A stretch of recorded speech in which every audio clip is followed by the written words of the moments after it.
جو ثبوت مہیا کیے جاتے ہیں ان کی کاپیز جو ہیں وہ اس دعوے کے ساتھ منسلک کی جاتی ہیں۔ اب یہ دعویٰ جو ہے وہ عورت اپنے ضلع کی کسی بھی فیملی عدالت میں دائر کرتی ہے بیسیکلی۔ اس کے لیے اس کے شناختی کارڈ کے ایڈریس پہ دعویٰ دائر کرنا ضروری نہیں ہے۔ یہ جہاں پہ حال مقیم ہوتی ہے، یعنی کہ جہاں پہ وہ اس وقت رہ رہی ہوتی ہے، وہیں پہ اسی ضلع کی فیملی عدالت میں دعویٰ دائر کر سکتی ہے۔ اب جب یہ دعویٰ دائر کیا جاتا ہے تو دو گواہان جو شہادت کے طور پہ پیش کیے جانے ہوتے ہیں ان کی فہرست بنا کے، یعنی کہ ان کے نام لکھ کے ساتھ لفظ کی جاتی ہے، اسے فہرست گواہان کہتے ہیں۔ سول پرت جو ساتھ لگتے ہیں ان میں ان رسیدات کا اور فہرست سامان جہیز کا ذکر کیا جانا بہت ضروری ہے، کیونکہ at the time of evidence جو ہے پھر اکثر اوقات جب اپوزٹ کونسل اعتراض کرتے ہیں تو وہاں پر پھر یہ بات بڑی اہمیت اختیار کر جاتی ہے کہ ریلائنس لسٹ کے اندر ان چیزوں کا جو دستاویزی ثبوت پیش کیے جا رہے ہیں ان کا ذکر ہے کہ نہیں۔ لہذا ان ریلائنس لسٹ کے اوپر تمام رسیدات اور فہرست سامان جہیز کا ذکر کیا جانا ضروری ہے۔ دعویٰ دائر ہونے کے بعد عدالت جو ہے وہ ڈیفینڈنٹ کو نوٹس کرتی ہے۔ اب پہلی تاریخ پر ہی نوٹسز اور اخبار اشتہار کے آرڈر بھی ہوتے ہیں۔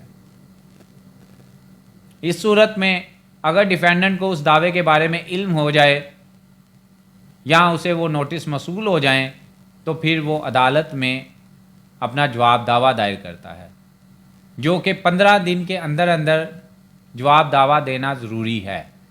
ڈیفینڈنٹ جب یہ جواب دعویٰ دائر کرے گا تو اس کے ساتھ اپنی گواہان کی لسٹ پلس جو وہ ڈاکومنٹس دینا چاہتا ہے وہ اپنی فہرست کے اندر، ریلائنس لسٹ کے اندر مینشن کرتے ہوئے وہ ریلائنس لسٹ بھی ساتھ منسلک کرے گا۔ اگر وہ ایسا نہیں کرتا تو اس کو آگے چل کے مشکلات کا سامنا کرنا پڑ سکتا ہے۔ اب جب جواب دعویٰ بھی جمع ہو جاتا ہے ڈیفینڈنٹ کی جانب سے تو کورٹ جو ہے وہ پری ٹرائل پروسیڈنگ کے اوپر کیس کو ارجن کر دیتی ہے، یعنی کہ ہو سکتا ہے اگر طلاق نہیں ہوئی تو ان کے درمیان کمپرومائز ہو جائے،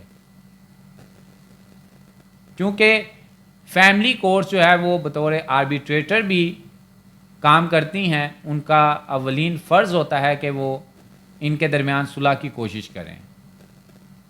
اگر وہ صلح ہو جاتی ہے تو دعویٰ واپس ہو جاتا ہے، اگر صلح نہیں ہوتی تو پھر اگلا سٹیپ جو ہے وہ جو ایشوز فریم ہوئے ہوتے ہیں جواب دعویٰ آنے کے بعد تو ان پہ شہادت ہوتی ہے پلینٹف کی، یعنی کہ مدعیہ کی۔ مدعیہ اپنا بیان ریکارڈ کرواتی ہے، جہاں جہاں سے اس نے سامان خریدا، اگر اس کے والدین نے خریدا یا جو بھی نوعیت ہو وہ اپنا بیان ریکارڈ کرواتی ہے۔ کوئی دستاویزات اگر اس نے ساتھ دینے ہوں تو وہ ایگزیبٹ کرواتی ہے۔ اس کے بعد اس کے اوپر جرا ہوتی ہے، اس کے جو گواہان پیش کیے جاتے ہیں ان کے اوپر جرا ہوتی ہے۔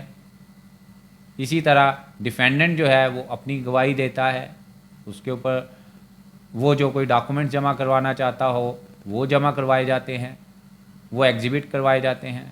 وہ اگر کوئی گواہی پیش کرنا چاہتا ہو اپنے علاوہ تو وہ پیش کی جاتی ہے۔ ان کے اوپر جرا ہونے کے بعد کیس فائنل آرگومنٹ پہ چلا جاتا ہے۔ اب فائنل آرگومنٹ کے اوپر یعنی کہ بحث اخیر کے اوپر دونوں کونسل یعنی کہ دونوں پارٹیز کے کونسل اپنے فیور کی ججمنٹس عدالت کو مہیا کرتے ہیں، جو کہ ایک گائیڈ لائن کے طور پر عدالت جو ہے ان کو دیکھتے ہوئے تمام فیکٹس کو، لاء کو اور انہی ججمنٹس کو دیکھتے ہوئے فائنل آرڈر پاس کرتی ہے، ججمنٹ اینڈ ڈکری پاس کرتی ہے۔ اب یہ ججمنٹ اینڈ ڈکری جو ہے وہ پلینٹف کے حق میں بھی ہو سکتی ہے اور پلینٹف کے خلاف بھی ہو سکتی ہے۔